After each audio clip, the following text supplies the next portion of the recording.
இயேசு கிறிஸ்துவில் பிரியமான சகோதர சகோதரிகளே, தவக்காலத்தின் 2ஆம் நாளில் நமது திரு அவை மீண்டும் ஒருமுறை மனமாற்றத்திற்கான பாதையில் நம்மை வழி நடத்துகிறது. இந்த நாளில் மர நிகழ்ச்சி நாம் நேற்று பூசிய சாம்பலின் அர்த்தத்தை ஆழமாக புரிந்து கொள்ள அழைக்கிறது. தவக்காலம் என்பது வெறும் சடங்குகளின் காலம் அல்ல என்பதை நாம் உணர்ந்து கொள்ள வேண்டும். அது உண்மையான மனமாற்றத்திற்கான காலம். கடவுளின் விருப்பத்திற்கு அடிபணிவதற்கான ஒரு புதிய பயணம் இந்த 40 நாட்கள். இன்றைய இறைவார்த்தைகள் தவக்காலத்தின் நோக்கத்தையும், த பர்பஸ், அதன் தன்மையும், த நேச்சர், அத்தோடு நம்முடைய பொது வாழ்வு கடமையும் தெளிவாக எடுத்துக் கூறுகின்றன. தவக்காலத்தின் நோக்கம் அமைதியிலும் நம்பிக்கையிலும் மீட்கப்படுதல். மனித முயற்சியை விட்டு இறைவனின் கரங்களை பற்றி கொள்ளுதல் இந்த நாளினுடைய தலைப்பு. இறைவாக்கினர் ஏசாயா மூலமாக ஆண்டவர் தரும் செய்தியை கேட்போம் என்றால், மனமாறி அமைதியாய் இருப்பதாலேயே நீங்கள் மீட்கப்படுவீர்கள். அமைதியுடன் நம்பிக்கை கொள்வதாலேயே உங்கள் வலிமை கிடைக்கும்.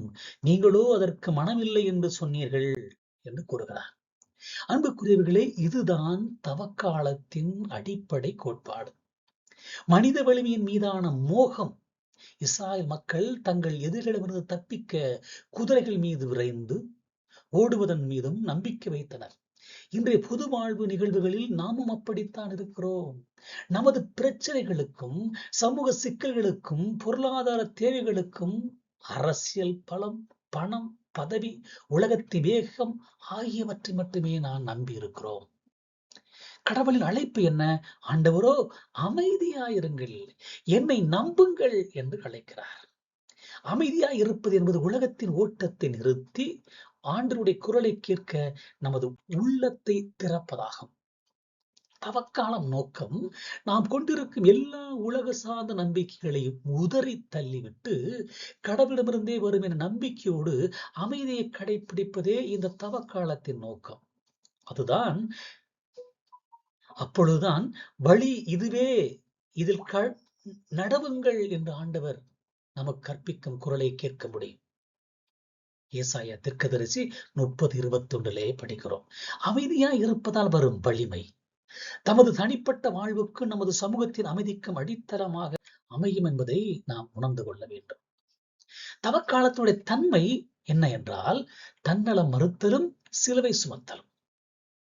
அதாவது தன்மை நிபந்தனையற்ற சீடத்துவம். அங்கே நிபந்தனை இல்லை. ஏசாயா சொன்ன மனமாற்றத்தின் பாதையை இயேசுவே நமக்கு நேரடியாக கற்பிக்கிறார். தன் பாடுகளையும் சிலுவை மரணத்தையும் உயிர்த்தெழுதலையும் அவர் முன்னறிவித்தவுடன் சீடர்களுக்கு நிபந்தனை விதிக்கிறார். என்ன நிபந்தனை? யாராவது என்னை பின் செல்ல விரும்பினால் அவர் தன்னையே மறுத்து தன் சிலுவையை நாள்தோறும் தூக்கி கொண்டு என்னை பின்பற்றட்டும். ஏனெனில் தன் உயிரை காக்க விரும்புகிறவர் அதை இழந்து விடுவார். என் பொருட்டு தன் உயிரை இழக்கும் எவரும் அதை காத்துக் கொள்வார் என்று மிகவும் அற்புதமாய் கூறுகிறார்.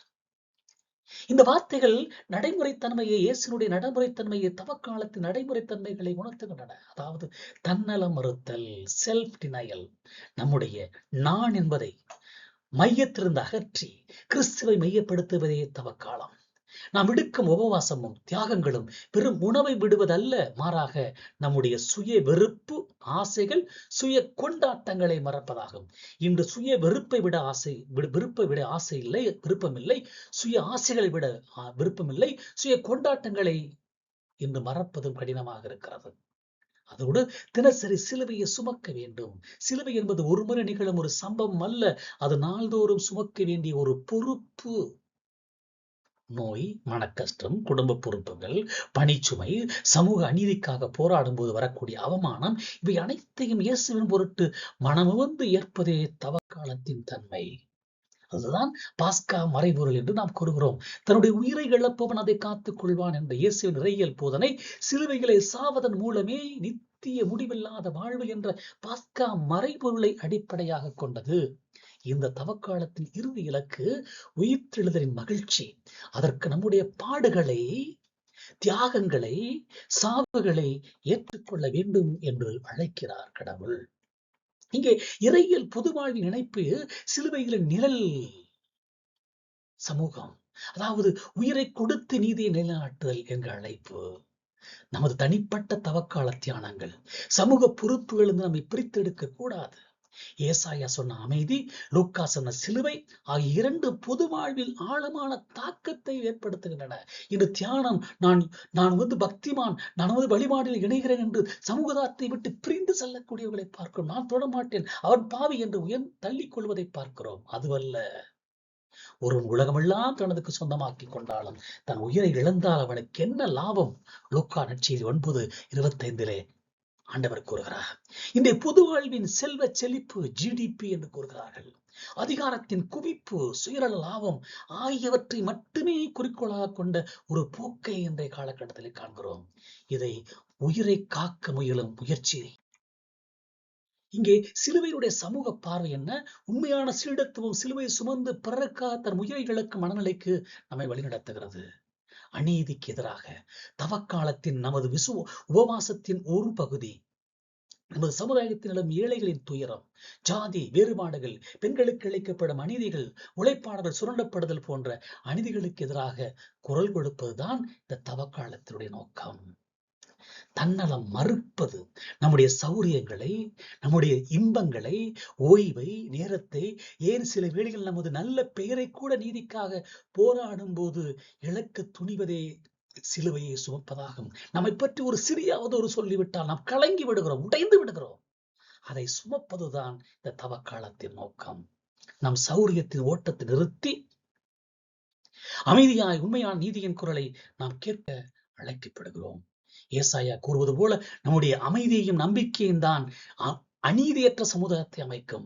வலிமையை தரும் சிலுவை சுமப்பது ஏழைகளுக்காகவும் ஒடுக்கப்பட்டோருக்காகவும் நமது நான் என்பதை இழந்து கிறிஸ்துவின் நீதியுள்ள அரசை கட்டி எழுப்புவதாகும். இந்த தவக்காலத்தின் 2ஆம் நாளில் நம்முடைய ஆன்மீக பயணம் ஆழமாக தொடங்க வேண்டும். நோக்கத்தை உணர வேண்டும். உலகத்தின் பரப்பிலிருந்து, சுயநல சிந்தனைகளிலிருந்து விலகி அமைதியிலும் நம்பிக்கையிலும் கடவுளின் இரக்கத்தை நாம் நாட வேண்டும். தன்மை நாளும் தினமும் நம்முடைய சிலுவையை சுமந்து தன்னலத்தை மறந்து இயேசுவை பின்பற்றுவோம். சமூக பணி, நாம் தனிப்பட்ட முறையில் இழக்கும் அனைத்தையும் நம்முடைய சகோதர சகோதரி நன்மைக்காக பயன்படுத்துவோம். நம்முடைய உயிரை இழப்பதன் மூலம் கிறிஸ்துவின் முடிவில்லாத வாழ்வை காத்துக் கொள்வோம். ஏசாயா சொன்னது போல ஆண்டவர் நமக்கு அருகில் இருக்கிறார். அவர் நமக்கு கற்பிக்கும் அழைக்கும் குரலை கேட்போம். வழி இதுவே, இதில் நடங்கள் என்று அழைக்கிறார். இந்த தவக்காலம் நம்மை உண்மையிலேயே கடவுளுக்குள்ளும் பிறருக்குள்ளும் உயிர்த்தெழச் செய்யட்டும். அவரோடு நடப்போம். ஆண்டவருடைய அருளை பெறுவோம். ஆமென்.